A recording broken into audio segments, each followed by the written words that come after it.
இதில் திமுக, அதிமுக அல்லது விசிக என்று உரிமை கோருவதிலே எந்த நியாயமும் இல்லை.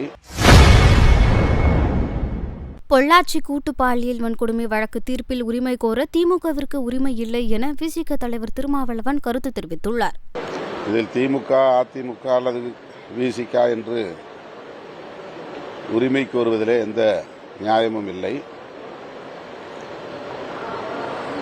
சான்றுகள் வலுவாக இருந்தன. குறிப்பாக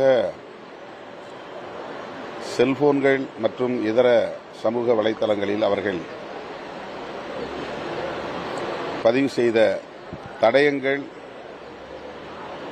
இந்த தண்டனைக்கு ஆதாரங்களாக இருந்தன. ஆகவே